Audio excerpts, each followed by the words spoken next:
Suara saya terdengar, Terdengar, Bu. terdengar ya. Ya, ini saya izin untuk share screen dulu. Bentar, ini agak lambat. Susah ini koneknya. Entah karena internetnya apa yang gimana nih, saya nggak tahu. Saya pakai screen saja, biar nanti nggak repot.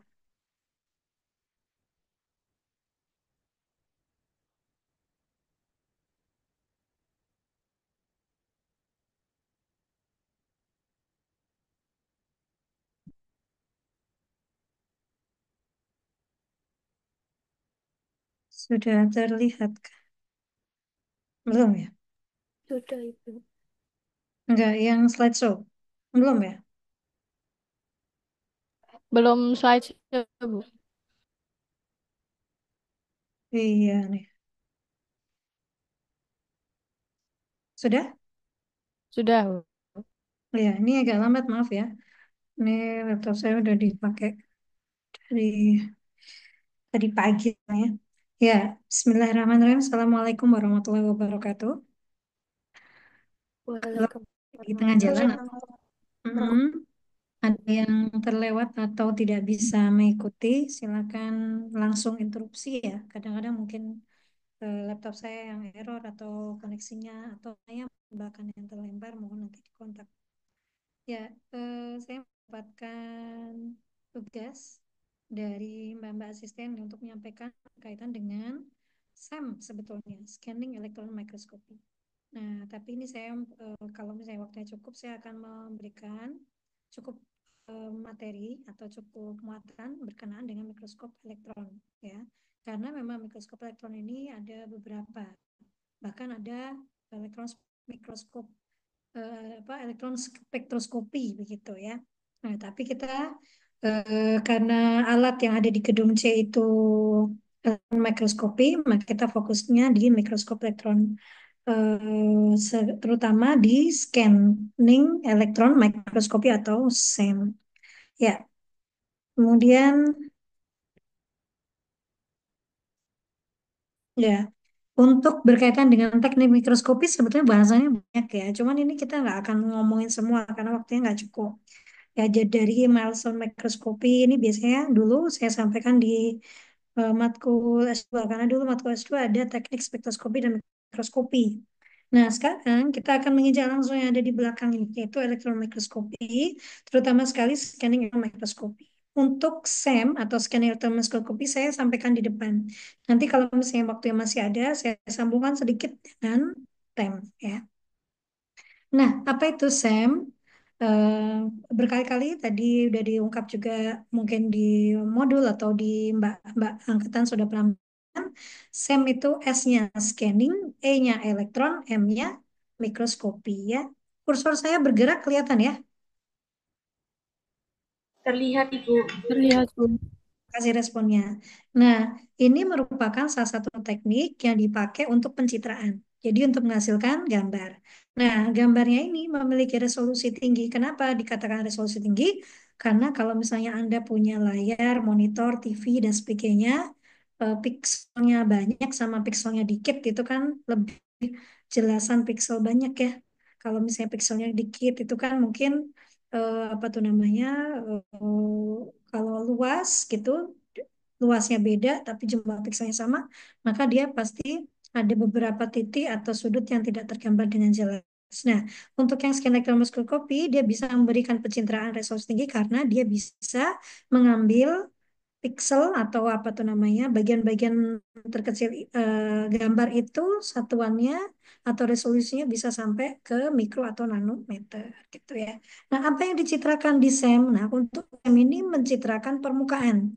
Nah, pencitraan permukaan sebetulnya pencitraan teknik pencitraan atau mikroskopi ini sudah kita kenal di mikroskop konvensional atau yang biasanya kayak cahaya atau namanya adalah optik mikroskopi atau optical mikroskopi. Biasanya mungkin Anda pakai untuk mengamati apa namanya sampel biologi ya waktu di SMA atau mungkin kemarin ada biokimia atau biologi praktikum mungkin menggunakan itu. Nah, tapi bedaannya kalau di optik mikroskop itu memakai cahaya, nah kalau yang di SEM ini dia memakai elektron. Jadi dari elektron itu ditembakkan ke sampel, berinteraksi, akan ada berkas elektron yang masuk ke detektor. Nah, dari detektor itu kemudian mengamati satu tempat ke tempat lain. Jalan ya, satu titik ke kanan, balik lagi ke kiri, ke kanan, balik lagi dan seterusnya. Maka intinya adalah SEM ini adalah memindai permukaan dengan sinar elektron. Itu ya.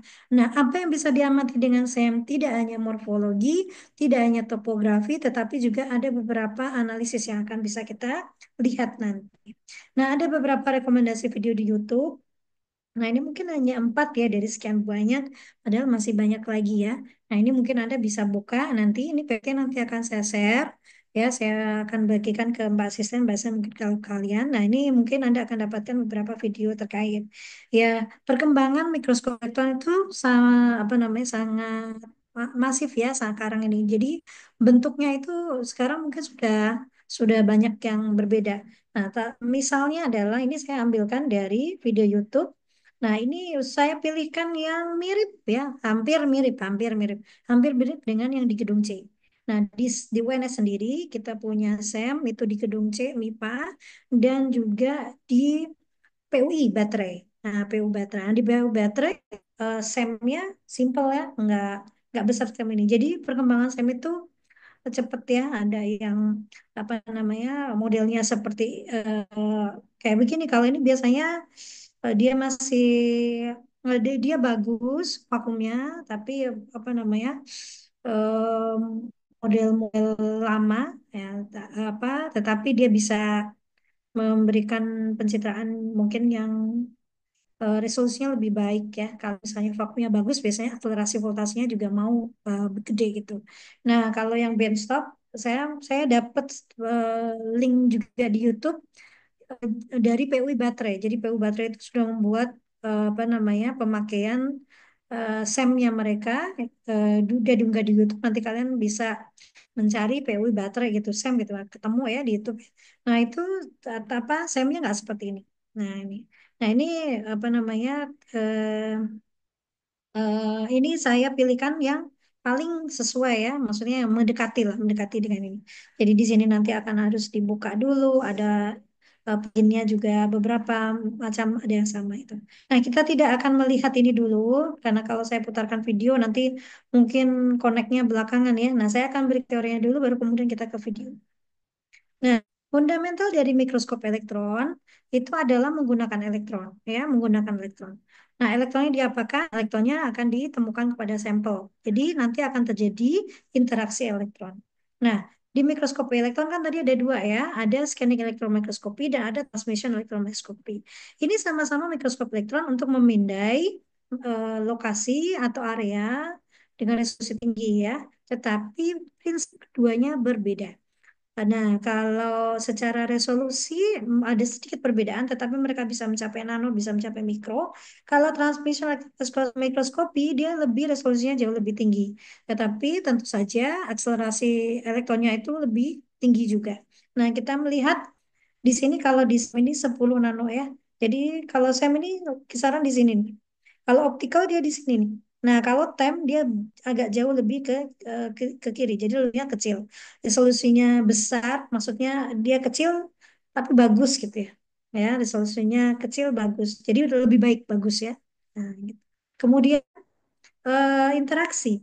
Nah, karena elektron, kemudian mikroskopi memakai elektron, maka elektron itu akan diberikan ke sampel. Nah, ada interaksi yang terjadi di situ. Ketika elektron menubruk atau apa namanya, kena mengenai sampel ya, ada beberapa proses yang bisa terjadi di situ. Nah, untuk yang SEM itu yang diambil ada 3 kejadian. Jadi ada backscatter elektron, ada secondary elektron, ada karakteristik, ada X-ray ya, ada X-ray di sini. Atau kalau misalnya ini ada bukan backscatter, ada yang langsung balik juga ada ya.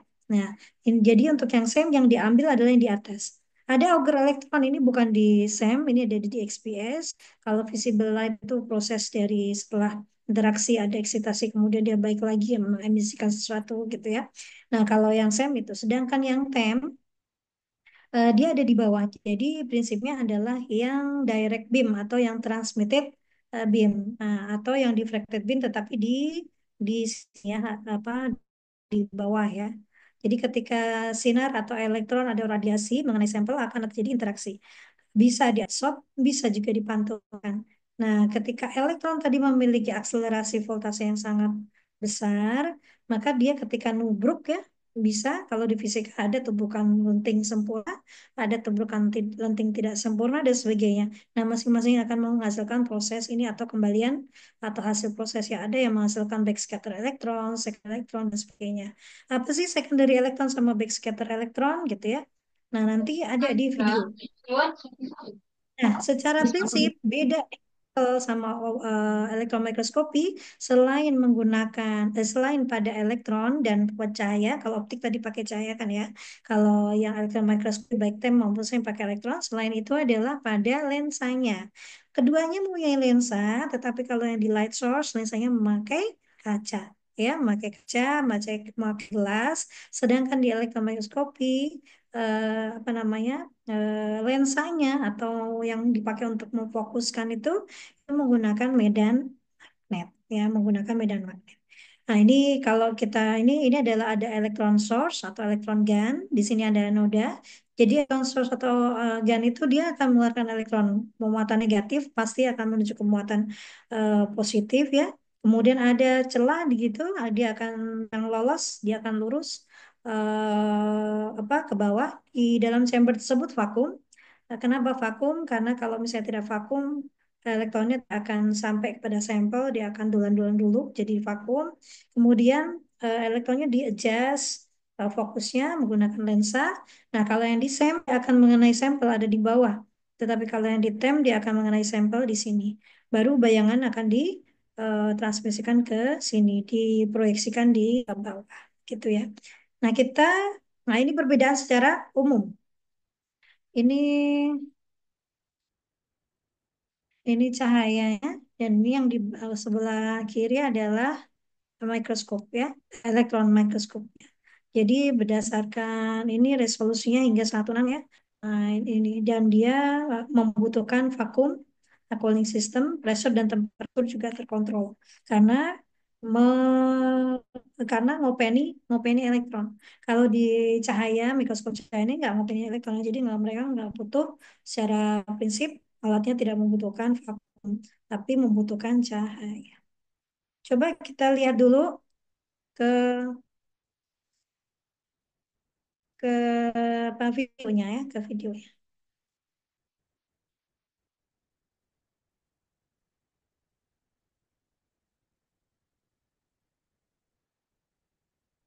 Nggak bisa. Coba ini saya menuju saya udah menyiapkan tadi kalau kalau kalau nggak bisa ya.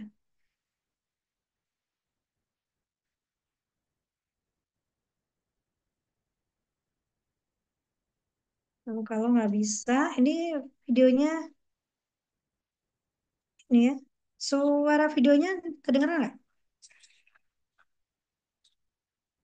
Kalau nggak kedengeran juga nggak apa-apa sih. Jadi ini saya off-kan saja biar suaranya nggak double-double ya. Nah, ini adalah prinsip dari Sam. Jadi dia secara garis besar di sini ada chambernya vakum, di atas itu ada elektron gun, kemudian ada anoda ketika apa chambernya sudah di vakum, kemudian dinyalakan, maka dari elektron gun ini keluar elektron, dia akan menuju ke anoda, ada celah di sana, maka ada elektron yang passing. Nah, ketika passing dia akan memiliki kondenser lens. Ini adalah medan magnet ya. Ini magnet. Jadi dia fokuskan. Nah, difokuskan oleh kondenser lens, oleh objektif lens. Nah, kemudian lurus terus, maka masuk mengenai sampel. Nah, ketika sampel, maka ada proses yang terjadi di sana. Coba kita lihat dulu.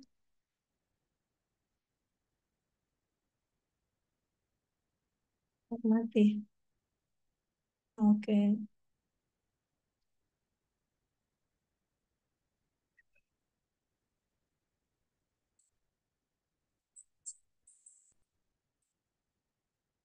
Nah, ini kita melihat elektron gun. Nah, elektron gunnya kayak begini nih ya.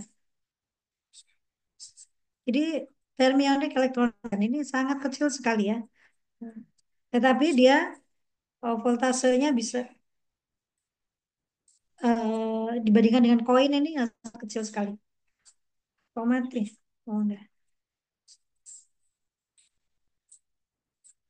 Tapi dia bisa mampu bisa menerima voltase yang sangat tinggi, kilovolt ya.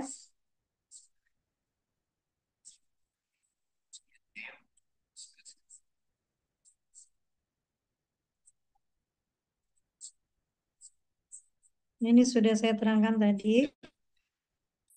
Nah, ini ketika terjadi interaksi.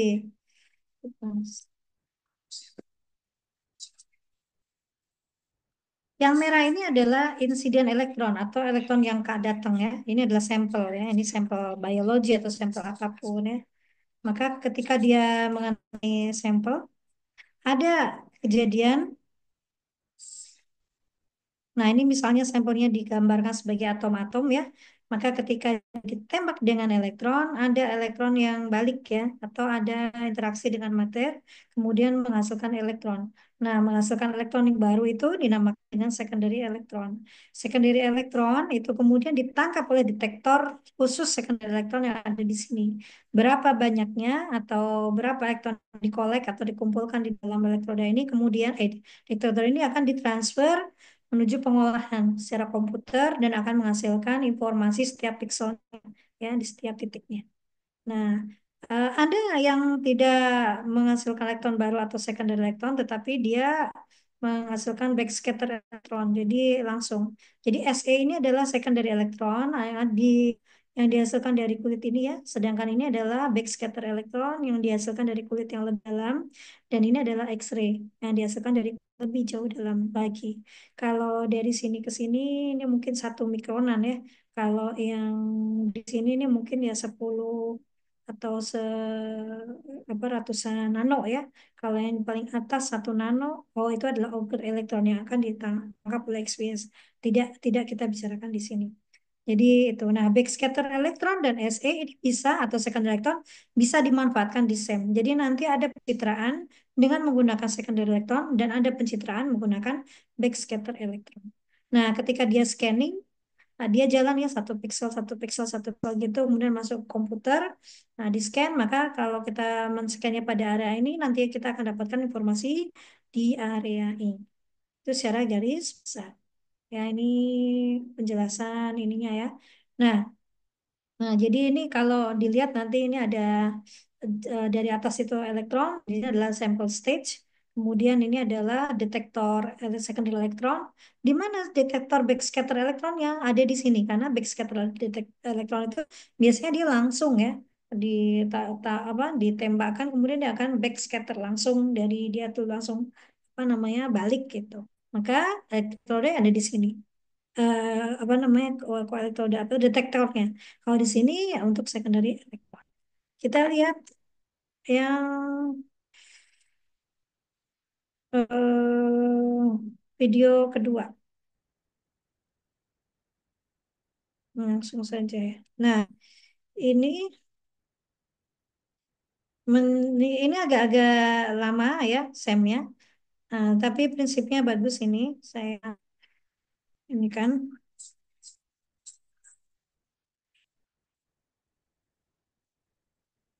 Nah, praktisnya, ini prakteknya ya. Nah, ini adalah kolom ya, kolom yang tadi harus divakumkan. Ini vakum pumpnya di sini monitor. Ini tadi di tempat memasukkan sampel ya. Kalau yang di atas tadi itu adalah nitrogen. Ini adalah nitrogen liquid tempatnya untuk cooling system ya. Nah, ini dibuka dulu. Nah, tempat yang di gedung C tidak seperti ini. Ini lebih lama, ini lebih old. Tapi BCA sama, di situ diletakkan sampel.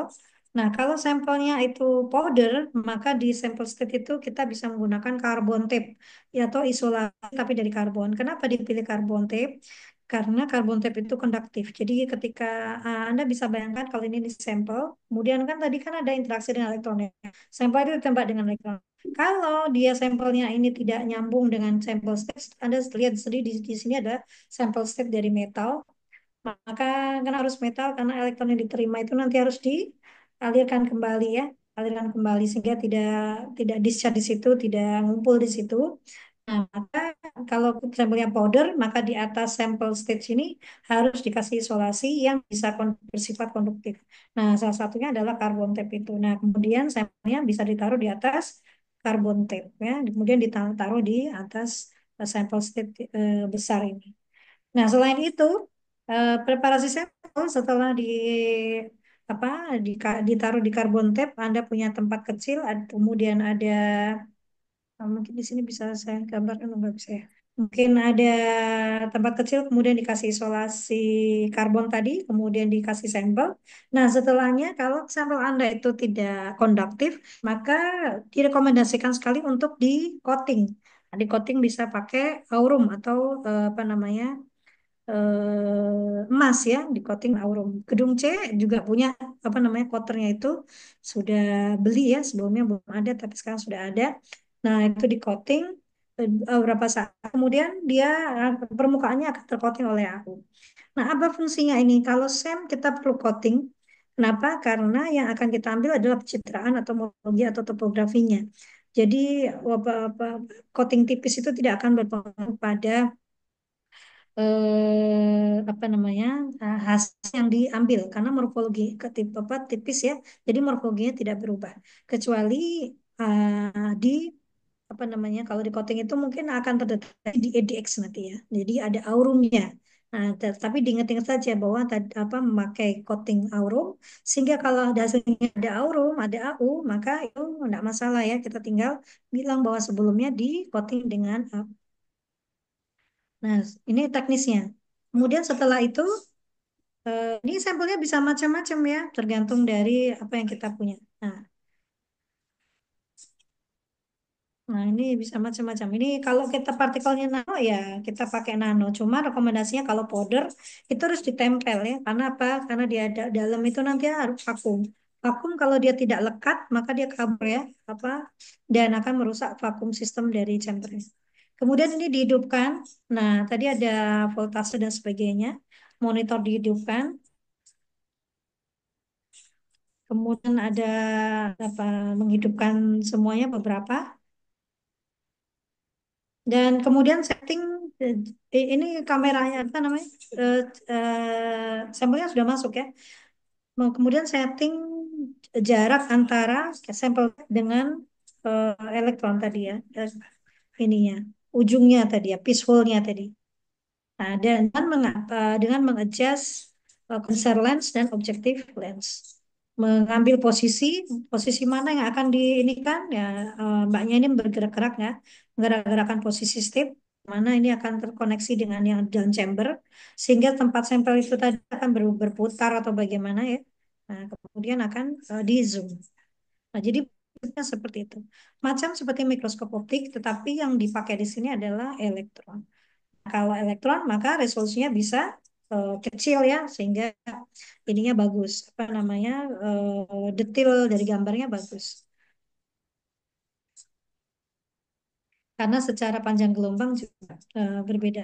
Kalau light itu kan panjang gelombangnya besar, kalau elektron kita bisa bayangkan elektron kecil maka informasinya juga akan lebih detail.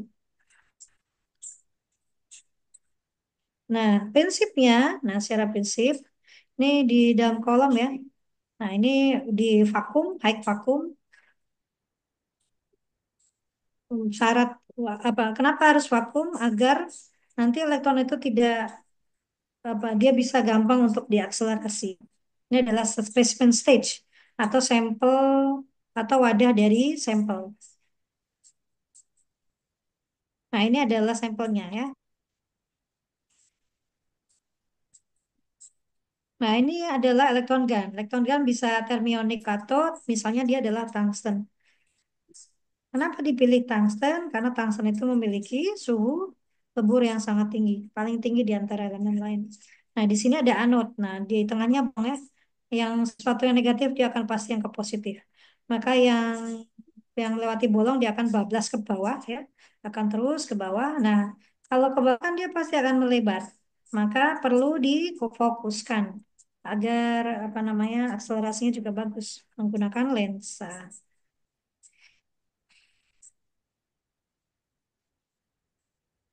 Nah, lensanya apa? Lensanya adalah electromagnetic lens. Jadi dia tidak lagi melebar kalau dikasih electromagnetic lens, jadi kondensornya dari medan magnet, maka kita bisa mendapatkan beam yang fokus.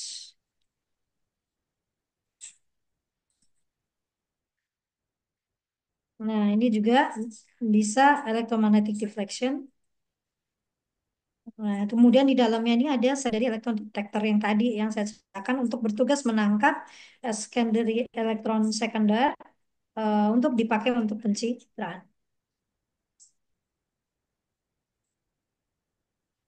Nah, selain secondary elektron, pencitraan juga bisa menggunakan backscatter elektron. Nanti ada contohnya. Duh, kok mati? Jadi apa jumlah yang masuk dari secondary elektron ke detektor itu akan menentukan pencitraannya. Jadi semakin banyak mungkin elektron yang di apa namanya dikeluarkan, maka dia akan memberikan informasi yang berbeda dengan yang sedikit ya. Nah, jadi tempat yang kosong tidak ada secondary elektronnya pasti akan lebih sedikit. Yang tempat yang ada pantulan atau dari secondary elektronnya pasti dia akan lebih banyak. Begitu seterusnya scanningnya akan berjalan sehingga membentuk pencitraan. Nah, itu ya. Ini dari video. Sebentar, nanti waktunya habis. Waktu saya dari jam berapa tadi saya lupa. Nah, tadi mulainya juga lewat. Oh, kok masih ada suaranya? Lanjut saja, Bu. Dialihkan dulu, nggak apa-apa. Oh, nggih. Bentar, ini laptop saya hang. Nggak bisa. Kayak gimana nih? Nah, salah nih.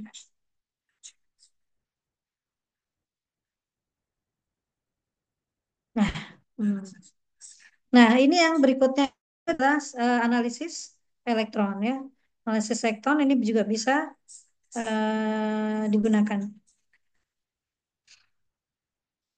Jadi ketika ditembakkan, informasi kedua adalah elektron komposisi, elektron apa X-ray ya, X-ray yang berasal dari elemen tertentu. Nah, X-ray dari elemen tertentu itu akan dipakai untuk menganalisis unsur yang terkandung di dalam sampel tersebut. Jadi ini contohnya ya. Jadi misalnya ini ada satu atom di dalam sampel, sampelnya mungkin aluminium ya.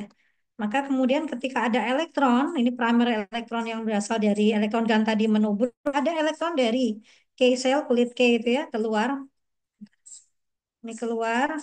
Nah, keluar sehingga menjadi tidak stabil. Otomatis ini ada kekurangan elektron. Kalau ada kekurangan elektron, pas elektron terdekatnya itu dia akan masuk. Ketika masuk, maka dia akan mengemisikan sesuatu ya. Kalau adanya tinggi ke rendah, pasti dia akan mengemisi sesuatu, yaitu X-ray ya. Nah, ini adalah X-ray. Nah, X-ray dari atau sinar-sinar ini itu adalah di fringe ya atau sidik jari dari atom-atom tertentu.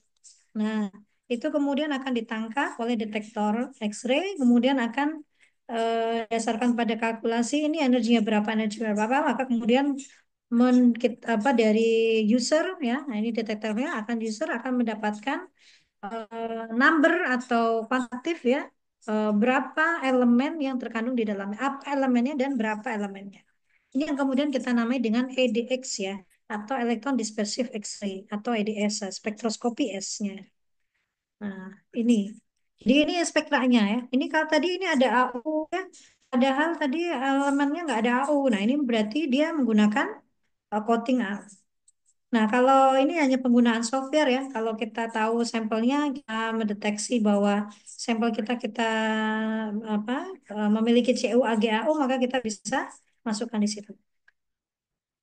Nah, di sini ada hasil ya. Ini ketika kita kelihatan persen ya. Ini persen atomik dan persen weightnya. Sorry, sorry. Nah, ini persen atomik dan persen weightnya. Nah, ini persen atomik dan persen weightnya ini total 100% dalam sampel Kalau kita mendeteksi ada 3 elemen, maka kita bisa menghitung, kita bisa mendapatkan hitungan persentase dari setiap elemen dengan total 100%. Jadi di dalam SEM itu tidak hanya informasi apa namanya kuantitatif elemen, tetapi tadi ya bisa juga pencitraan. Kita balik lagi ke sini PPT tadi. Nah, jadi apa poinnya ada di sini ya. Jadi ini ada interaksi antara elektron dengan mater. Jadi ini adalah primary elektron, adalah elektron yang pertama adalah elektron kan itu. Kemudian ini adalah semuanya yang abu-abu ini adalah sampel ya, ini adalah sampel. Ketika elektron itu berinteraksi dengan sampel, ada beberapa kemungkinan proses yang dihasilkan. Dia bisa memberikan balik elektron balik ya, atau scatter elektron, atau dia memberikan elektron balik berupa secondary elektron, dia memberikan elektron balik berupa auger elektron, cuman atau X-ray ya. Cuman yang ada di SEM ini detektor yang dipasang adalah secondary elektron, back scatter elektron, dan kalau EDX ada maka ada X-ray detektor. Jadi prinsipnya 3 itu yang digunakan di SEM. Cuman kalau detektornya tidak ada, ya alat itu tidak bisa dipakai untuk deteksi gitu ya. Jadi kalau misalnya di alat itu hanya ada secondary sama backscatter, apa EDX-nya nggak ada detektornya, maka kita tidak bisa mendapatkan informasi analisis unsurnya. Ya, bagaimana dengan di gedung B ini? Setahu saya dulu ada ya, ada detektor dari elemen atau EDX-nya. Nah, cuman apakah eh, terus dipasang ataukah tidak? Apa? Besok ya, ketika kita kunjungan, kita mungkin bisa menanyakan ya. Nah, itu ya. Ini dari sini. Nah, dari beberapa elektron tadi, maka ini kesimpulan sementara ya, potensial use dari penggunaan ya dari SEM itu kita bisa akan mendapatkan informasi topografi atau morfologi permukaan. Dari mana ini? Ini kita bisa dapatkan dari secondary elektron dan backscatter elektron. Nah, backscatter elektron ini terutama lagi adalah kalau kita kepingin memberikan kontras yang berbeda. Jadi kalau kita mau mendapatkan topografi atau morfologi, kita menggunakan secondary elektron dan backscatter elektron. Ini terutama untuk material koasia. Kalau yang citraan biasa, biasanya kita pakainya adalah secondary elektron. Tapi kadang-kadang ada yang tidak bisa terlihat jelas dengan menggunakan secondary elektron. Maka digunakanlah backscatter elektron. Seperti apa pencitraannya nanti di belakang. Jadi kalau yang backscatter elektron itu prinsipnya adalah dengan elastic scattering. Jadi ada elektron primary elektron datang tadi kena kena apa tuh namanya materi, kemudian dia langsung apa namanya lenting sempurna ya langsung kecepatan datang sama dengan kecepatan pentalnya lah seperti itu ya. Tapi kalau yang di sini adalah inelastic scattering ya. Dia apa namanya elektron primary-nya kemudian dia menubruk ada yang dihasilkan secondary elektron. Jadi elektron yang dihasilkan bukan dari yang pertama tadi tapi bisa juga dari apa elektron-elektron di dalam kulit atau dari atom-atom tersebut ya di beberapa kulit. Kemudian penggunaan lainnya adalah tidak hanya topografi morfologi tetapi juga struktur fisik. Jadi nanti kita bisa melihat bahwa apakah strukturnya itu berongga mungkin ya ataukah mungkin dia kalau misalnya itu hasil elektron beam desain apakah dia punya channel seberapa mininya ukurannya dan sebagainya. Jadi struktur fisik material kita bisa melihat. Kemudian di bentuk fisik material apakah material kalau powder bentuknya bulat, apakah apa namanya prisma, ataukah heksagonal atau apa dan sebagainya. Kemudian potensial penggunaan adalah untuk melihat ukuran dari sampel ya. Kalau misalnya bunder tadi diameternya berapa, kalau fiber panjangnya berapa, diameternya juga berapa ya.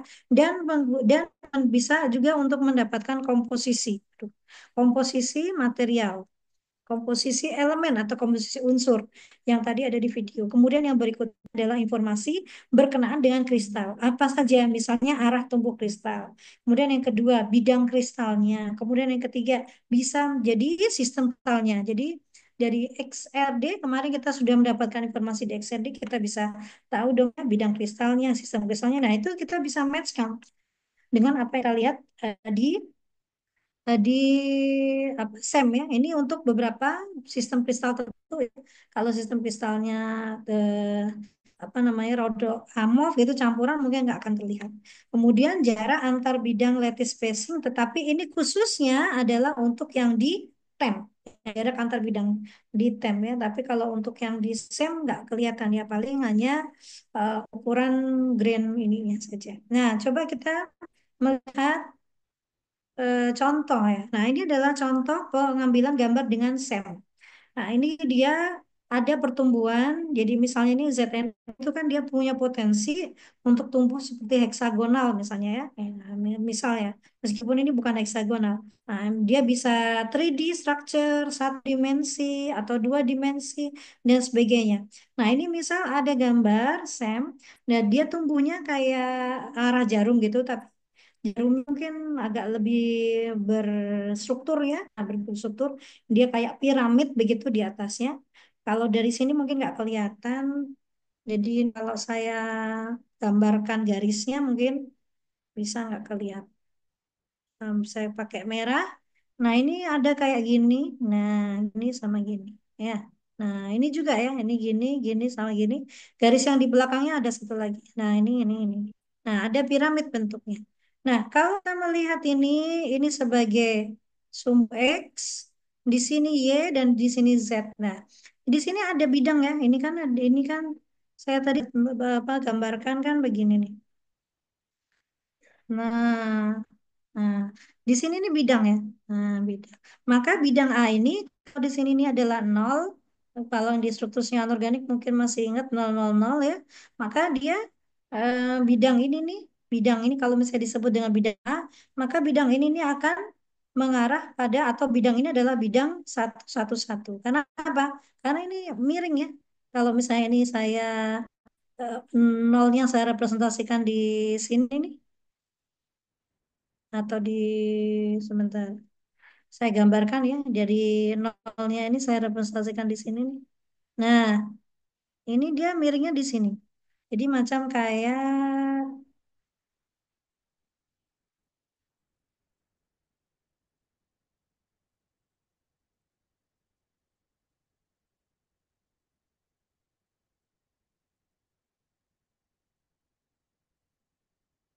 nah ini gambar bidangnya kayak di sini. Yang saya hijau ya, gambar coba saya hijau. Nah, yang nol-nolnya ada di mana? Nolnya ada di belakang sana. Nah, ini Z, ini adalah X, ini adalah Y. Nah, ini adalah bidang satu, satu, satu. Nah, itu ya. Bagaimana dengan yang di B? Yang di B ini kebalikannya ya. Ini kalau misalnya saya teruskan ke bawah, kotakannya, ya misalnya ini adalah sistemnya sistem kubus.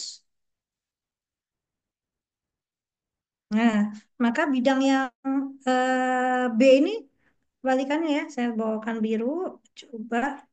Nah, bidang B ini seperti ini. Ya, nah ini nol nolnya. Maka dia me, eh, dia arahnya ke sini. Nah, kalau seperti itu berarti dia itu ada negatif. Kenapa? Karena kalau di sini nih nol nolnya ada di mana nih kalau gini? Kan menentukan nol nol nol adalah pusat titik yang dekat dengan bidang kan ya. Jadi kalau kayak begini nih, maka nol nolnya ada di depan ini. Nah, di depan ini. Maka dia memotong sumbu Z, sumbu ini kan Y ya, Y1, Z1 sama X1. Ya. Kalau misalnya di sini nih positif, maka Z-nya negatif. Atau mungkin kalau misalnya di sana berarti ini ini B ya, ini Y, maka Y-nya negatif. Maka bidang ini adalah satu, satu, satu, tapi satu Y-nya adalah yang di atas ini kan positif, yang di bawahnya kan negatif. Nah, maka dia satu satu satu, tetapi y-nya yang negatif satu negatif satu negatif satu satu ya. Nah itu. Ini kita bisa melihat dari SEM.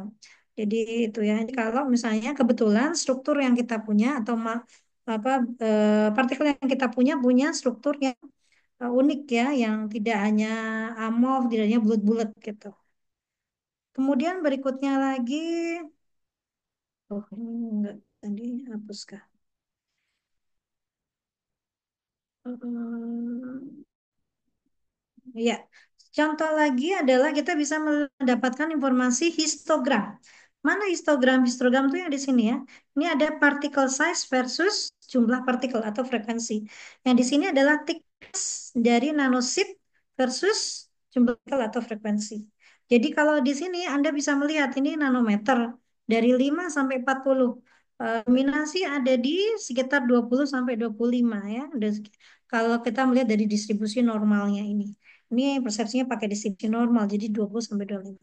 Artinya particle size yang didapat ini ZNO dari apa dari sini nih, dia memiliki ukuran 20 sampai 25.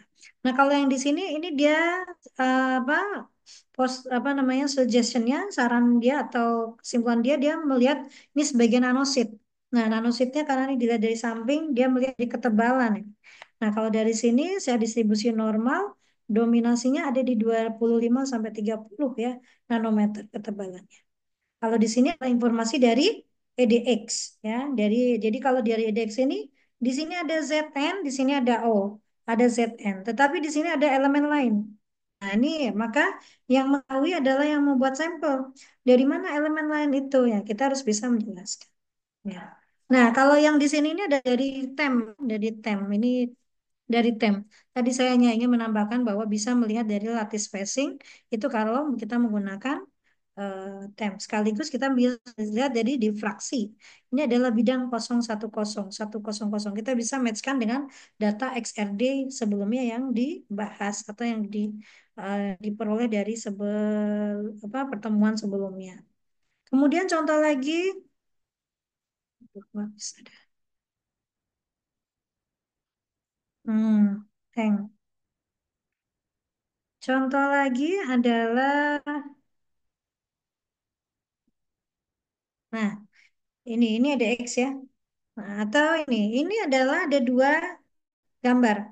Satunya ini adalah backscatter electron image yang A ini adalah backscatter electron image. Ini backscatter electron image ini yang A. Sedangkan yang B ini yang biasa ya, yang pakai secondary electron image. Nah, yang B ini apa gambar biasa. Kenapa kok dia mengambil dua? Ya, satunya backscatter electron, satunya secondary electron. Oh ya, tadi mungkin video saya nggak ngasih lihat ya. Ketika teknisinya mengambil gambar, itu kita bisa memilih detektor mana yang akan kita pakai ya untuk membuat gambar. Jadi apakah SE atau BSE gitu ya. Nah, itu kita bisa memilih itu. Nah, ternyata ini alasannya adalah ada something yang ada di dalam tengah-tengah ini yang ketika diambil dengan secondary electron itu tidak bisa kelihatan. Ini gambar ini posisinya sama. Kalau Anda melihat ini posisinya sama ya. Cuman di sini ketika ngambil backscatter elektron, ini ternyata metal core-nya terlihat. Ada tambahan metal di situ. Kemudian berikutnya,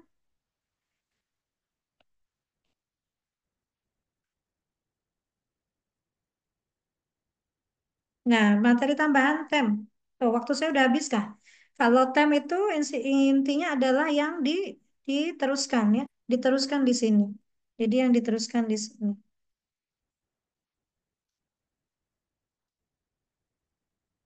Nah, yang diteruskan ya di bawah di sini nih. Ini ada sampel, kemudian elektronnya nembus sampel, kemudian diteruskan membentuk pencitraan ya. Ya, ini ada beberapa sistem iluminasi pada tem. Tapi karena kita tidak ngomongin ya, mungkin tidak terlalu ini. Dan satu lagi adalah hasil penggabungan antara scanning dengan tem. Namanya adalah STEM. Nah, namanya STEM. Nah, itu scanning transmission electron microscopy. Hasil pencitraannya mirip dengan SEM, tetapi dia diambil dengan TEM. Jadi menggunakan baik itu apa namanya gabungan ya, prinsip dari scanning dan prinsip dari transmission. Kemudian yang berikutnya, contoh lainnya adalah ini ya contohnya ya. Contoh dari gambar. Nah, untuk menghasilkan apa namanya gambar yang bagus, kadang-kadang mungkin kalau nanti Anda dapatkan gambar blur, kenapa blur? Itu karena elektron alignment atau adjustmentnya mungkin belum dilakukan. Jadi kalau tadi melihat di atas tadi, nah di sini kan tadi kita menggunakan medan magnet, ya. Kita gunakan medan magnet di sini nih untuk memfokuskan. Nah, mungkin bisa jadi antara kondenser dan objective lens itu belum bagus ya alignment sama ininya. Jadi itu prinsipnya di sana. Nah, kalau misalnya tekniknya sudah melakukan itu, maka apa hasilnya kemungkinan lebih baik. Nah, itu. Kemudian, nah ini adalah gambar contoh dari gambar TEM. Dan ini kalau di SEM tadi ada backscatter elektron sama secondary elektron gambar. Nah, kalau di TEM itu ada nama bright field dan dark field. Prinsipnya adalah nah, ini contohnya. Ini adalah oh ini backscatter ya. Ini adalah ini SEM. Ini harusnya tadi di depan tadi ya. Ini backscatter. Ini adalah bright field. Contoh yang M itu adalah ini bright field dan ini dark field. Jadi perbedaannya ada cukup signifikan. Jadi dia di sini nih kita nggak bisa kelihatan ya ini informasi di sini ada apa aja. Tapi ketika kita pakai dark field, nah kita bisa dapatkan informasi yang ada di sini. Ini juga ya contoh yang kecil ini juga. Ini ini juga beda. Ini ada dark field, ini ada bright field. Nah, itu bright field sama dark field bukan karena posisi sampelnya itu di terang dan gelap, tetapi karena prinsipnya berbeda. Hmm, prinsipnya berbeda. Ini maaf ini laptop mana tadi di sini ya. Prinsipnya berbeda. Apa perbedaan prinsipnya? Perbedaan prinsipnya itu ada di sini. Iya, mudah-mudahan masih bisa. Oh, nggak mau.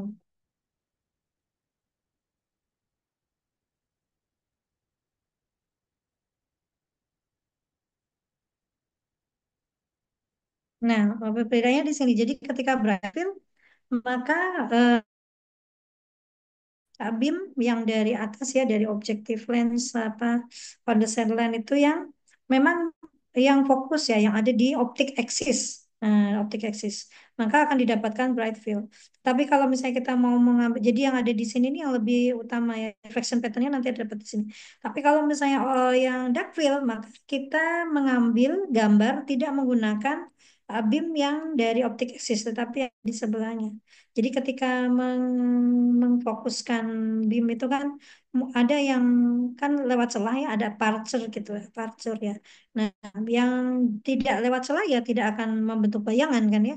Nah, yang melewati celah dengan optic axis itu yang bright field. Tapi kalau yang di dark field itu yang di sebelah-sebelahnya optic axis. Bisa di sini, bisa dari pemantulan yang ada di sini atau pemantulan yang ada di sini.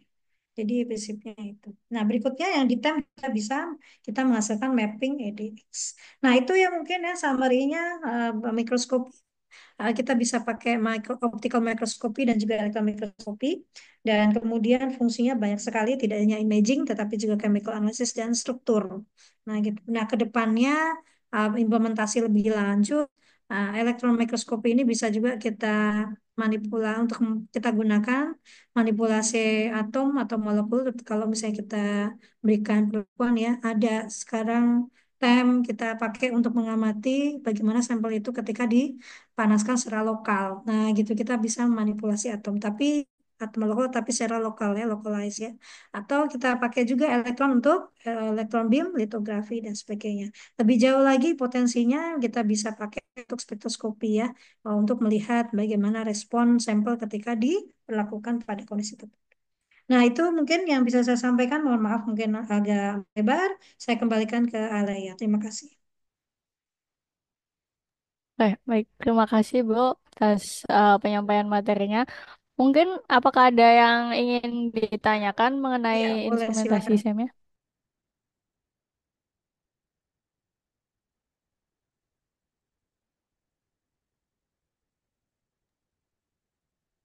Silakan, ada yang mau tanya?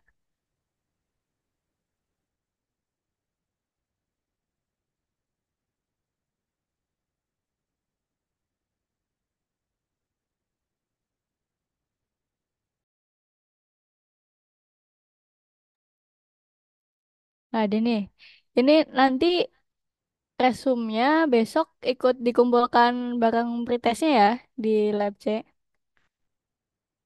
Sama nanti juga yang untuk PSA dan ZNO-nya. Baik, mungkin kalau semisal tidak ada pertanyaan, langsung saja dilanjut untuk materi ZNO dan PSA-nya. Untuk Bu Teguh, terima kasih. Jika ada agenda lain, mungkin boleh meninggalkan Zoom meeting.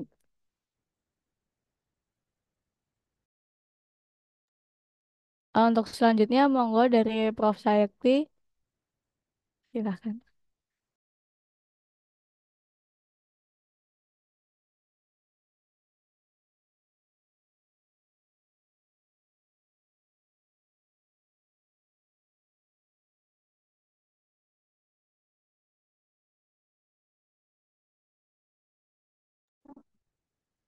Bisa kelihatan ya? Selamat Terlihat, siang. Bu. Ya. Ya. Selamat siang, terima kasih. Kita lanjutkan tadi terkait set dan tem yang menggunakan radiasi X-ray ya. Sedangkan prinsip spektroskopi bisa menggunakan eh, radiasi elektromagnetik yang lain, misalnya menggunakan nah, misalnya menggunakan sinar UV visible ya, di situ juga laser ada di situ. Kemudian bisa menggunakan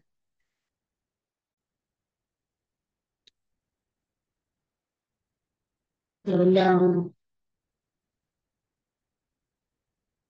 radio gitu, frekuensi radio seperti duda lumer, bisa menggunakan infrared, bisa menggunakan NIR ya, sehingga kemampuan untuk dia berinteraksi dengan materi itu berbeda-beda. Jadi semakin energinya itu tinggi, maka kemampuan dia untuk uh, masuk ke dalam struktur materi itu semakin. Untuk particle size analyzer ini menggunakan sinar laser ya yang berinteraksi dengan materi pada fase koloidal. Jadi kalau imaging tadi itu lebih melihat struktur secara solid gitu ya. Eh, Kemudian kalau berbasis absorban itu transmitan itu biasanya menggunakan larutan ya, dan dan fase koloidal itu fase di antara solution dan eh, padatan itu yang memiliki salah satu sifatnya adalah dia mampu men-scattering ya, membelokkan, menyebarkan itu eh, gelombang laser ya, laser light source yang ada yang datang pada sampel. Jadi laser di sini sinar laser yang mengenai sampel itu mengalami scattering dan selanjutnya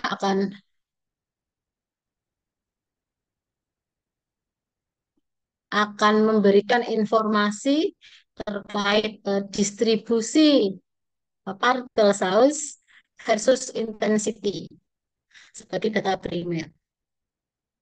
Nanti saya putarkan video, mungkin saya tunjukkan PPT-nya dulu. Jadi mungkin kalau pemaparan partikel itu sangat penting, sehingga bagaimana kita mengkarakterisasi itu penting karena banyak ya nanopartikel itu diaplikasikan khususnya secara luas tuh untuk katalis ya. Kalau di bidang farmasi itu banyak melihat terkait stability ya, persediaan obat itu ya, distribution rate gitu. Nah, untuk melihat kestabilan koloidal yang cukup sehingga formulasi yang diketahui.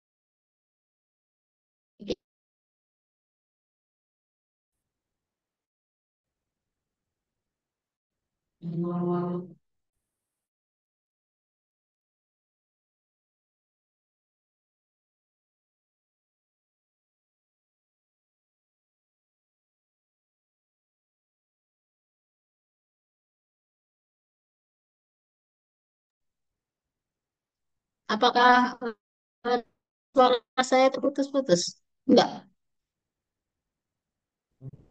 Tadi Putus-putus sempat enggak, Mbak? putus, Bu, tapi Putus ini Oke. sudah. Putus-putus, Bu. Berarti saya anu ya, off video aja ya. Stop video. Makasih.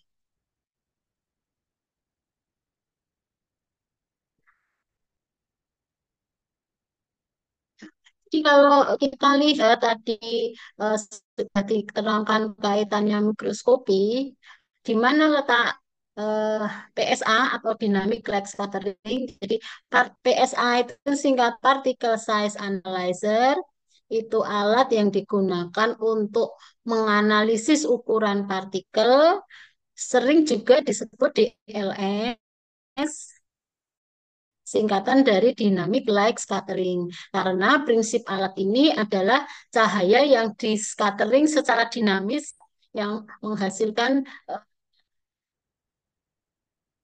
menghasilkan plot distribusi partikel. Seperti itu, intinya adalah eh, partikel yang ukurannya berbeda itu eh, sifat scatteringnya itu eh, berbeda. Sifat ringnya berbeda gitu. Jadi menggunakan teori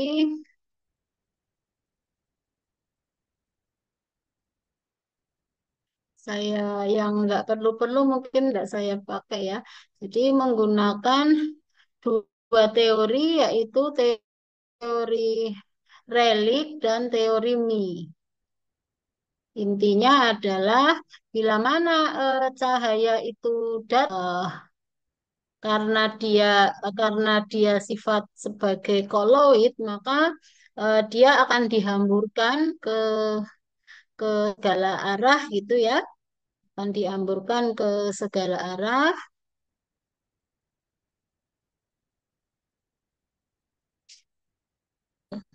akan dihamburkan ke segala arah gitu. Nah,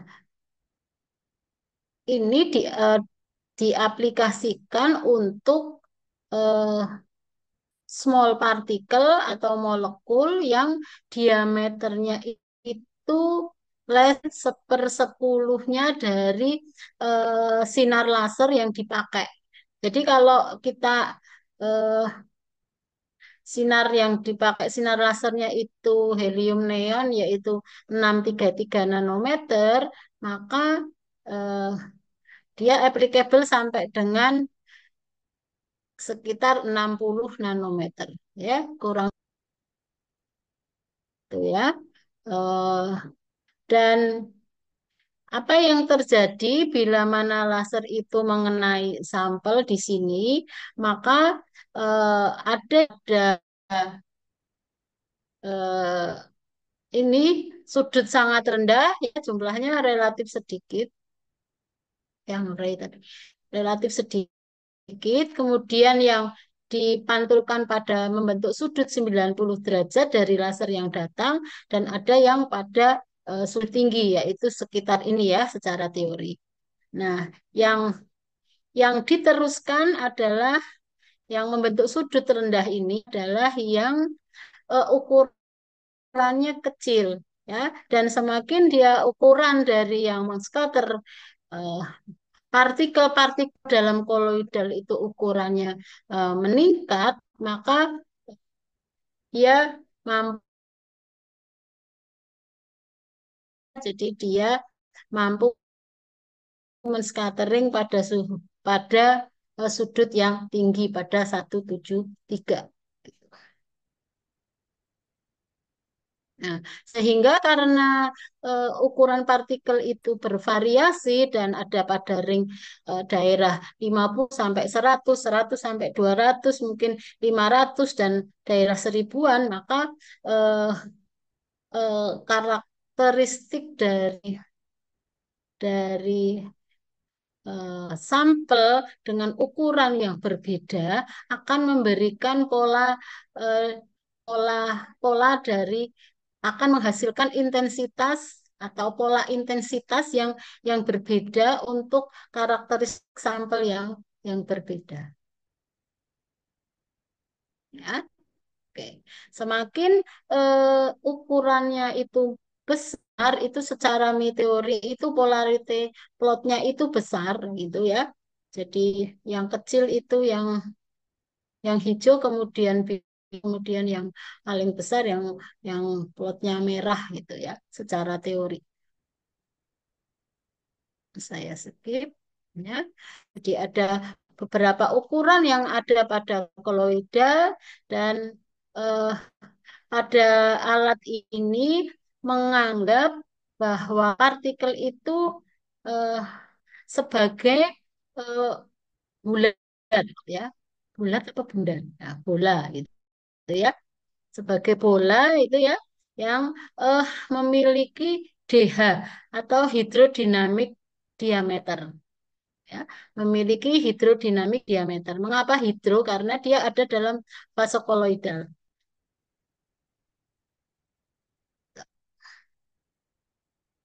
Fase koloidal yang bergerak bergerak terus gitu. Jadi kalau eh, partikelnya kecil, maka partikel diffuse rapidly, fast Brownian motion, fast intensity fluctuation. Jadi fluktuasi intensitasnya itu gernya itu tampak gitu ya. Tapi kalau partikel diffuse, maka kalau partikelnya besar, maka geraknya kan pelan ya. Orang gemuk kan geraknya kan lebih pelan daripada yang langsing-langsing gitu ya. Jadi intensitasnya slow intensitas fluctuation. Namun untuk partikel yang besar itu men-scattering dengan intensitas yang berkali-kali lipat lebih tinggi daripada kalau partikelnya kecil, daripada kalau partikelnya kecil. Nah, sehingga eh, kemudian eh, diameter hidrodinamik diameter itu bisa dikalkulasi oleh alat itu dari persamaan Brownian motion itu ya. Hmm, persamaan Einstein maksud saya ya, berbasis pada Brownian motion tadi dengan perumusan ini ya. Jadi DH di sini itu dari K, tetapan Boltzmann, T suhu, viskositas, dan difusi koefisien. Jadi D ini dipengaruhi juga oleh koefisien difusi ya, yang mungkin bergantung juga pada konsentrasi dan viskositas. Nah, ini ya yang dimaksud eh, tadi hidrodinamik diameter ya. Jadi sebenarnya partikelnya hanya segini, tapi kalau dia ada pada fase koloidal, di sini tuh ada beberapa layer yang meliputi mensolvasi itu ya, misalnya solvent tertentu atau air terhidrasi itu ya masih eh, terhitung sebagai diameter ya. Dan kadang ini daerah sini nih eh, mungkin akan melebar ataupun agak sempit itu tergantung dari ionic strength dari yang sampel yang kita ukur gitu ya, dan juga eh, bisa juga dipengaruhi oleh eh, bentuk ya, bentuknya tidak distorsi dari bentuk bulatnya itu sangat tinggi itu ya, maka yang terukur itu kan menjadi agak ada ada distorsi gitu ya. Ataupun eh, fase yang diukur itu sebenarnya bukan satu-satu partikel tapi sebuah agregat gitu. Ya, jadi terkadang data yang diperoleh kalau dibandingkan dengan pengukuran mikroskopi dari fase padat itu hidrodinamik size itu atau hidrodinamik diameter itu lebih besar ya dibandingkan dengan pengukuran diameter ataupun jari-jari partikel dengan menggunakan mikroskopi misalnya SEM. Ya karena prinsipnya yang berbeda. Jadi contohnya misalnya hasil untuk untuk pengukuran gold koloidal ya dengan sampel yang sama itu dengan SEM itu hanya menghasilkan 9,9 itu nanometer dengan tem mirip ya lebih kecil. Kemudian dengan FM mirip dekat dengan tem itu, tapi kalau dengan menggunakan DLC dynamic light scattering eh, diperoleh hasil yang lebih besar. Itu ya, dikarenakan eh, eh, terukur sampai dengan electrical berlayar ini ya, sampai di sini nih, sampai di sini.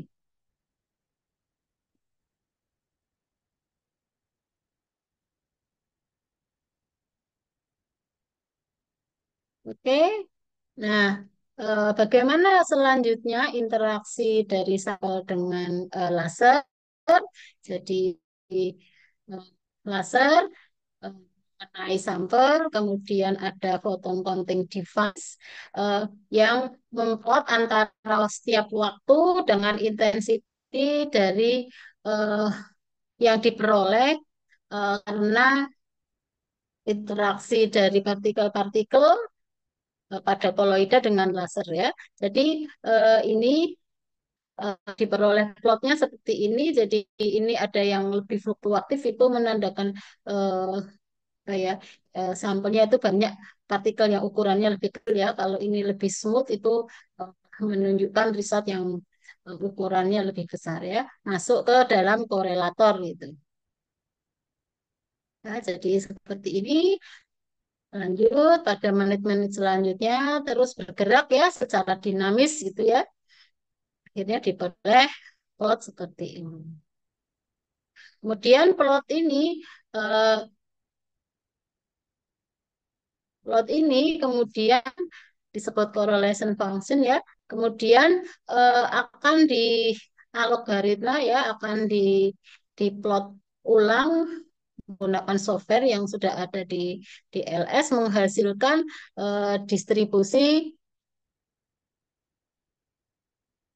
size dan intensity. Ini adalah hasil primer dari peralatan DLS PSA yang bisa juga diplotkan lain nanti ya. Jadi ini hasil hasil awalnya, hasil primernya.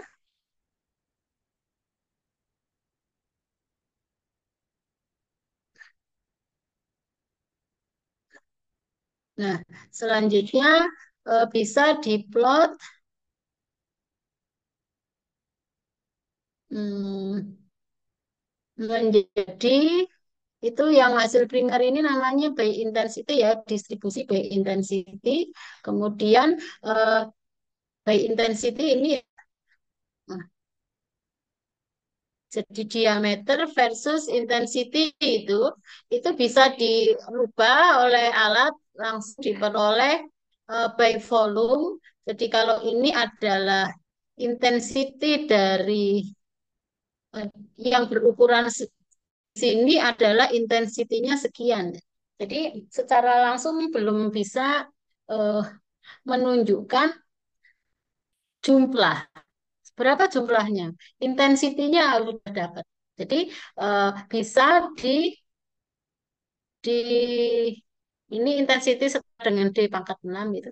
Jadi bisa diplot ulang menggunakan by volume. Jadi menunjukkan pada diameter ini, ring ini adalah volumenya sekian dan sekian. Dan bisa di switch menjadi by number. Jadi di sini memberikan informasi eh, ada sejumlah ini pada diameter sekian dan pada diameter sekian. Jadi kalau kita mau melihat distribusi eh, lebih cocok kita pakai yang by number. Berarti jumlahnya berapa? Jumlahnya berapa? Di sini jumlahnya berapa di sini, ya. Jadi ini bisa saya mencontohkan misalnya ada batu 5 dengan pasir 1 juta. Batu 5 itu kalau batunya besar, secara intensity menunjukkannya seperti ini, tapi tidak bisa menginformasikan apakah yang satu ini hanya sedikit, padahal banyak, tapi ukurannya kecil-kecil gitu. Jadi dia memberi intensitas yang sedikit, karena intensity yang terukur di sini kan scattering, ya. Ternyata yang satu di pada grafik ini volumenya segini. Oh, volumenya segini, tapi ternyata dia dihasilkan dari banyak sekali, ya. Bahkan sekecil-kecil ya dibandingkan banyak.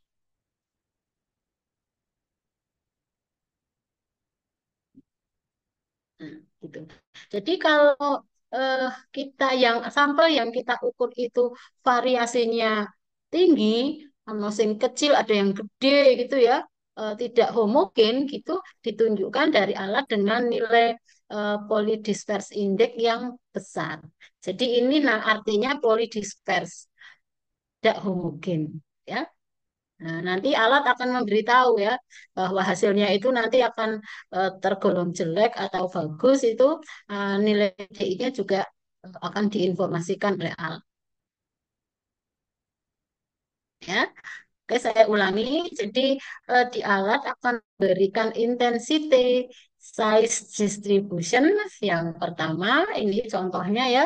Awal mula ini seolah-olah ada sekian 10% dan 90%. A dan B gitu ya. Tapi kalau kita ubah, kita ambil eh, yang by volume, maka ternyata 50%-nya itu pada distribusi yang kiri dan 50% pada distribusi yang kanan. Sedangkan kalau kita lihat dengan number, oh ternyata itu partikel banyak 90 sebanyak 98% itu pada distribusi yang kiri. Ya. Jadi banyak air itu menggunakan yang by number ya, karena orang tuh banyak melihat eh, untuk melihat homogenitas. Jadi lebih cocok menggunakan by number. Ini sama ya. Menggunakan sudut-sudut tadi detection volume sekian-sekian ini udah alat ya, daerah-daerah yang konsentrasinya itu teroptimize ya untuk menghasilkan dari ini tidak tidak kita tidak rela, udah otomatis mencari yang memberikan hasil lebih baik, ya. Dia intinya mencari yang di sini ya, measure areanya itu besar. Itu jadi khususnya untuk sampel preparation intinya pada saat pengukuran itu jangan diharap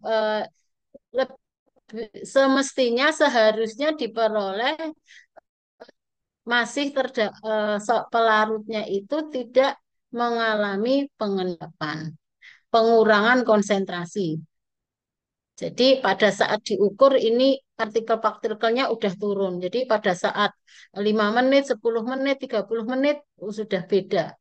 Ya bisa saja itu dilakukan berarti eh, itu apa konsentrasi atau formulasi yang kita kita ukur itu belum baik. Nanti untuk optimasi eh, berapa konsentrasi dari koloidal yang eh, bagus ya, yang stabil digunakan.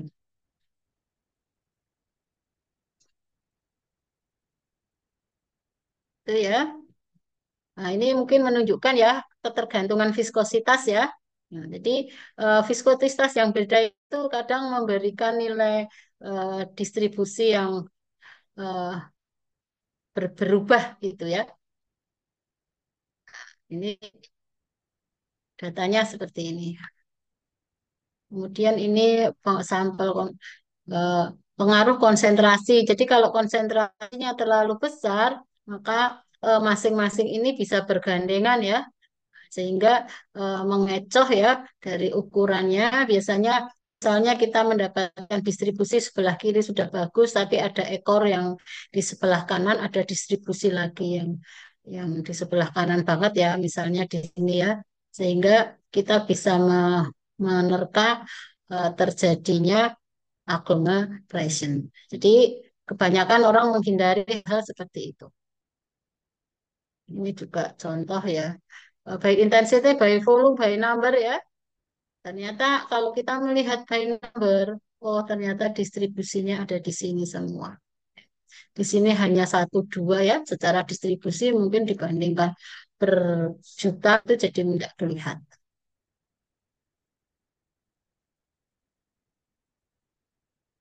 Gitu sebentar. Mungkin yang satu lagi nanti videonya nanti dulu ya. Kaitannya yang sintesis ya, di- disuruh sama yang sintesis itu. Mungkin sedikit dikaitkan mana nih? Nah, ini udah sintesis deh.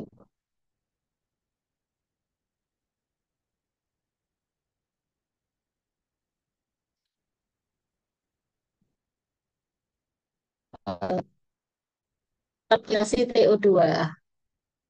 Saya kira sintesisnya nggak banyak debat karena ini kan intinya karakterisasi. Jadi intinya kalau khususnya ZNO itu bisa membentuk nanostruktur satu, dua, tiga dimensional ya. Karena pertumbuhannya ini bisa naik ke atas atau tumbuh ke samping saja ataupun setelah tumbuh ke atas menjadi one dimensional atau tumbuh ke samping menjadi dua dimensional itu bisa apa mengalami penyatuan gitu ya menghasilkan tiga dimensional.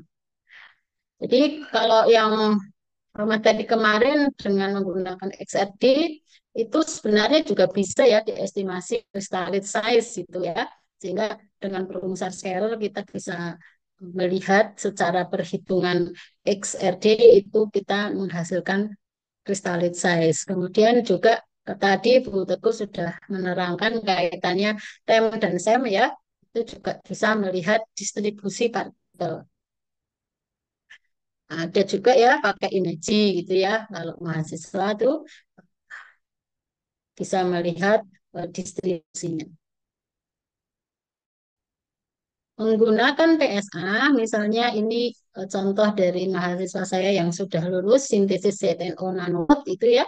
Kita bisa melihat kita lebih pakai yang tadi saya terangkan ya, yang merah ini distribusi binary.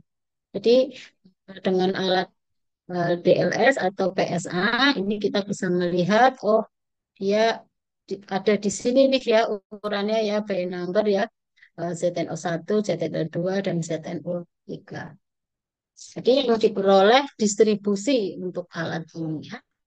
Terus sudah saya terangkan, saya switch, saya tidak usah saya ulang lagi. Nah, ini bukan ZNO, tapi ini saya tunjukkan perbandingannya ya. Jadi dengan PSA didapatkan memang lebih besar ya daripada data di SEM ya ataupun di XRD. Ini contoh lain bukan ZNO.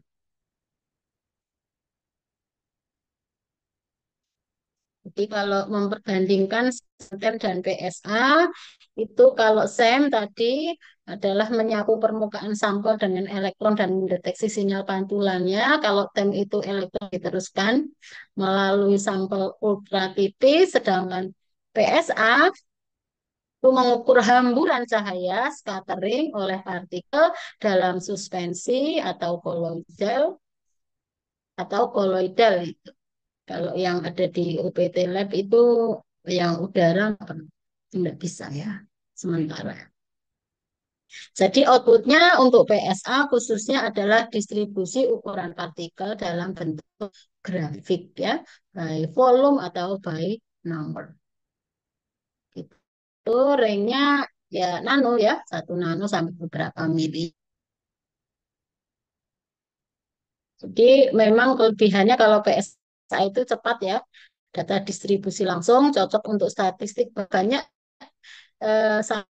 sampel yang ada di UPT Lab, karena ini alatnya ada di UPT Lab, itu kebanyakan selain dari anak kimia, juga dari farmasi ya, dan berapa dari pertanian.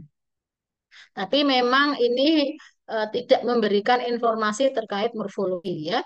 Jadi untuk hasil yang paling komprehensif, maka perlu dikombinasi ya, SEMTEM dan PSA untuk penelitian khususnya pada bidang material dan teknologi. Itu ya, mungkin saya tunjukkan supaya sampai jam berapa nih Mbak? Halo, Sampai pukul sampai jam 3, berapa? Bu. Oh ya, berarti saya bisa introduction ini ya, saya share. Ya, untuk lebih jelas saya putarkan videonya.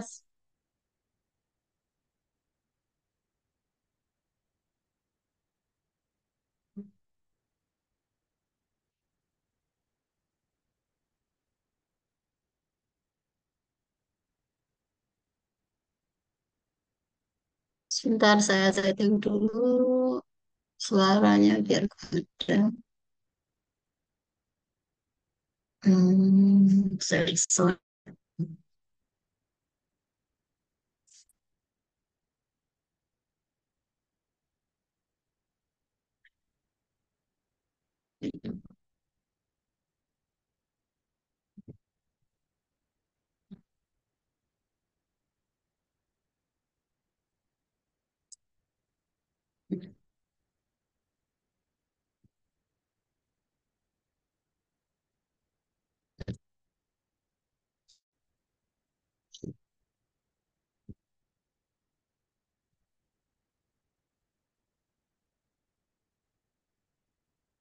Sinyalnya kayaknya agak pelan deh.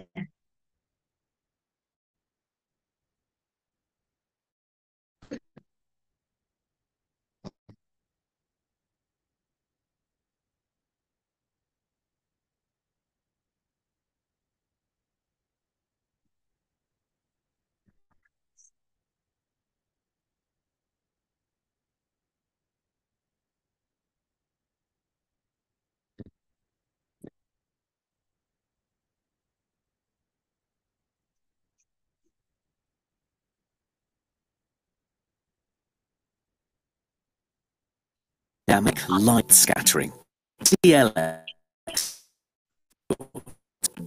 I'll show you the basics of how DLS works and how you can use it to measure the size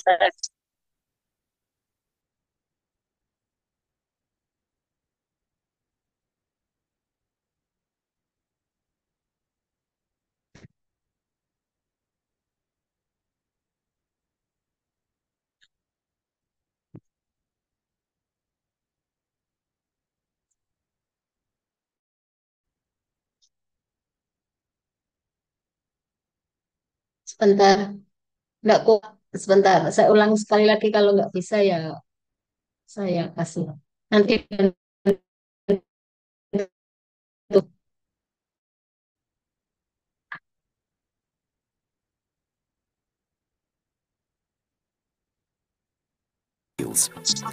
DLS measures the Brownian motion of particles in a dispersion and uses this information to determine their hydrodynamic size. I'll explain this term shortly. Brownian is the random movement of particles which results from their collision with solvent molecules,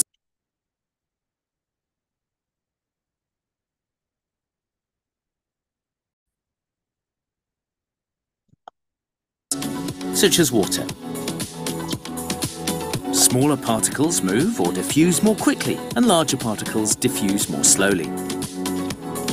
The rate of Brownian motion is quantified as the translational diffusion coefficient, which is often represented by a capital D.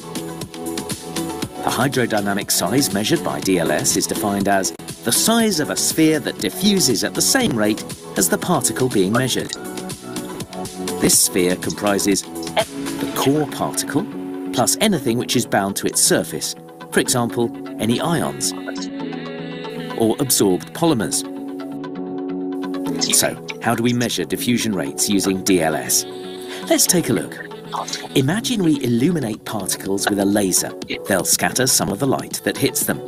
If these particles were completely still, we'd measure a constant intensity of scattered light. However, in a dispersion, diffusion causes the intensity of light scattered by the particles to fluctuate over time. It's dynamic. The detected light scattered from lots of randomly diffusing particles combines to create a fluctuating intensity signal. The fluctuations are caused by the interference of light scattered by each individual particle. The intensity will change over time as the particles continue to diffuse. The speed of these intensity fluctuations depends on the particle's diffusion rate. The smaller the particle, the more quickly it diffuses, which translates to more rapid fluctuations in scattered light, and vice versa. So, we've explained how Brownian motion affects dispersed particles of different sizes, and we've established how the scattered light will fluctuate over time. Now let's move on to explain how we measure particle size using this information. Simply put, snapshots of the light scattering signal are taken rapidly, one after another, always comparing these back to the original signal measured. Between consecutive snapshots, which are on the scale of nano or microseconds, the intensity signals are very similar, or well correlated. But when we look at snapshots which are further apart in time, the similarity, or correlation, begins to decrease. Eventually, the intensity signal changes completely, and there is no longer any correlation with the original signal.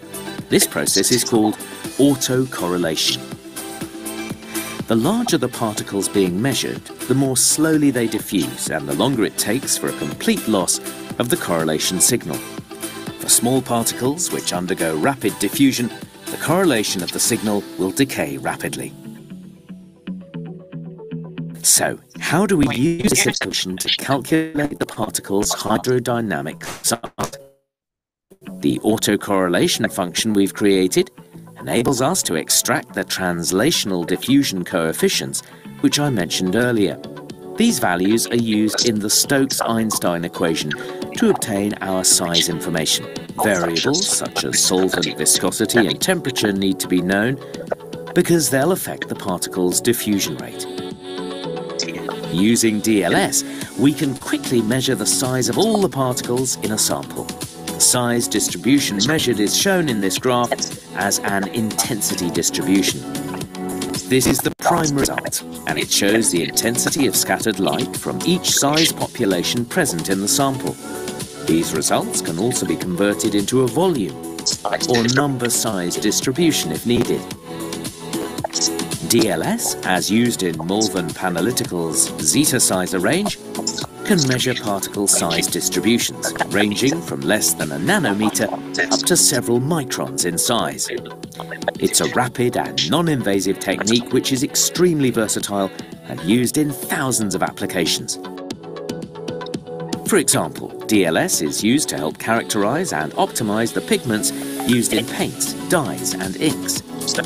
To advance research into drug delivery systems such as liposomes and polymersomes, to improve the formulation of emulsions and colloidal systems, to investigate and improve vaccine and drug formulations, and many, many more. You can read about how people are using Zetasizer systems all over the world for all sorts of applications in Malvern Panalytical's Knowledge Centre. This concludes our introduction to dynamic light scattering. For further information about this versatile and powerful technique, visit www.malvern. Oke, itu tadi ya rangkumnya. Kemudian terakhir saya eh, video untuk cara kerjanya.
Oke, demikian gambarannya seperti itu.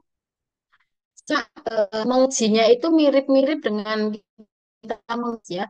Cuman ini tidak berbasis absorpsi, berbasisnya scattering. Jadi bukan yang konsentrasi rendah, konsentrasi tinggi, absorpsinya berapa itu ya, ah, hukum Lambert dan seterusnya. Karena eh, absorpsi transmitan itu tidak linear dengan scattering, ya, tidak linear dengan scattering. Gitu. Eh, saya kira eh, dari saya cukup. Mungkin akan selanjutnya dibantu oleh Mas Widian. Mas Widian sudah ada di sini. Mungkin bisa live ya dari alatnya.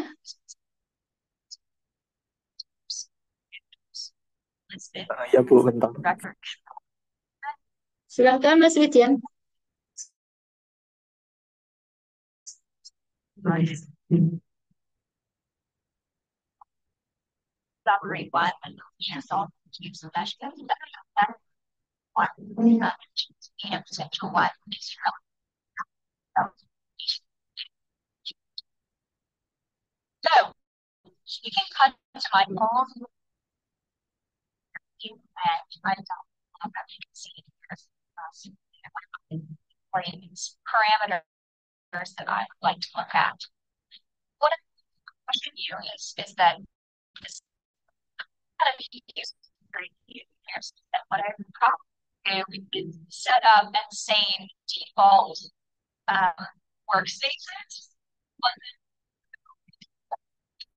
Ya, sebentar ya untuk live-nya.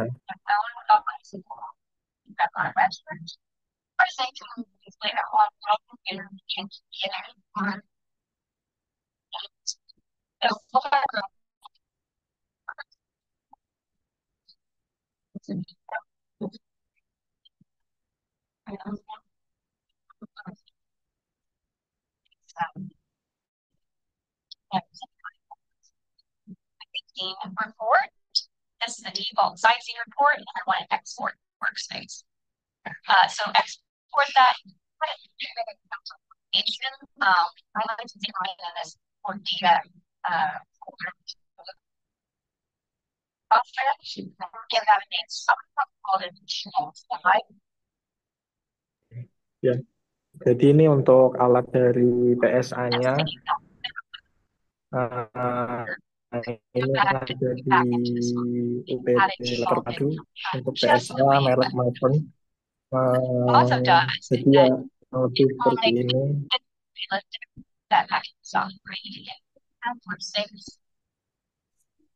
Untuk software-nya itu nanti biasanya masuknya itu di sini di bagian software data sizer. Nah, nanti tampilan dari utama alat PSA itu kurang lebih seperti ini. Nah, Jadi ini proses pengujiannya, apa hasil dari proses pengujiannya. Nah, ketika nanti teman-teman pengen melakukan pengujian, tadi di video sudah dijelaskan, nanti kurang lebih akan diatur dari eh, oh, diatur dari metodenya. Jadi untuk mengatur metodenya itu nanti bisa diklik measure ini, di klik measure dan di bagian manual.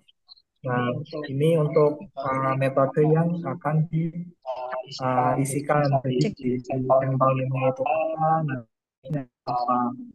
Notes-nya itu biasanya perlakuan dari si sampelnya sampelnya di ataupun di berbagai hal yang lainnya.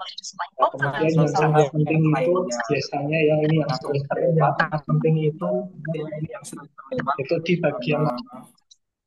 di bagian materialnya itu tidak diberikan informasi. Nah, jadi kan tadi sudah disebutkan ya, karena pengujian ini basisnya menggunakan larutan, maka apa itu nanti perlu mencari informasi dari refraktif indeks maupun absorpsinya. Nah, refraktif indeks dan absorpsinya kan bisa di nah, nanti kalau dipilih, kemudian pilih nih dispersannya apa. Tadi kan karena dalam bentuk cairan ya, atau dalam bentuk koloidal, itu dipilih dispersan yang tepat itu apa. Kalian bisa cari terlebih dahulu untuk proses pengujian sampel-sampel tertentu. Kemudian nanti ketika sudah bisa diatur kuvetnya. Di sini ada dua jenis kuvet, uh, kuvet disposable atau kuvet stick, itu biasanya dari PT. Kemudian ada glass kuvet. Nah, ada glass kuvet. Ini untuk menu yang disposable, ini untuk yang menu glass kuvet. Nah, ini ada pilihan juga. Kemudian nanti baikkan dengan yang dimasukkan ke bagian sampelnya. Ketika sudah nanti bisa dimasukkan nih mau proses pengujian di sudut berapa. Umumnya itu kan tadi sudah di PPT dijelaskan ya, ada di sudut 173 maupun di sudut 90.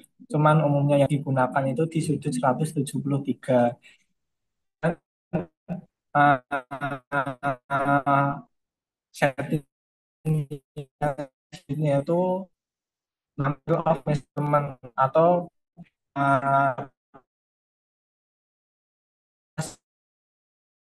banyaknya pengukuran untuk satu gempa bisa campur biasanya itu tak lima atau nah, yang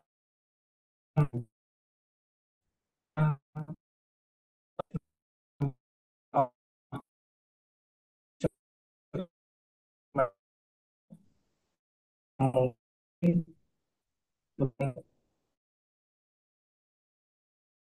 tidak diatur dan menentu Sekali. tapi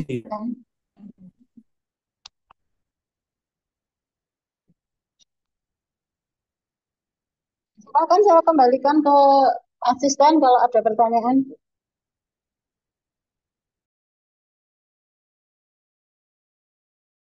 Oke, mungkin dari teman-teman praktikan ada yang mau ditanyakan mengenai PSA dan ZNO.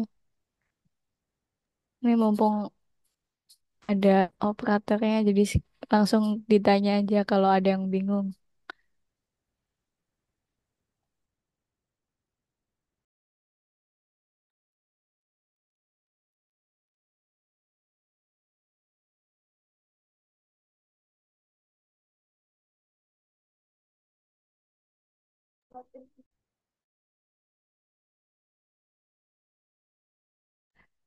Ada yang mau ditanyakan?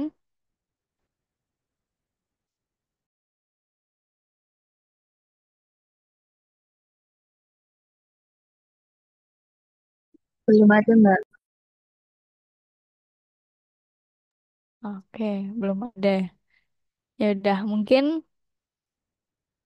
kalau misal nggak ada pertanyaan, dilanjut aja. ke agenda selanjutnya ya. Untuk agenda selanjutnya yaitu latihan olah data, SEM, dan PSA-nya. Sebentar.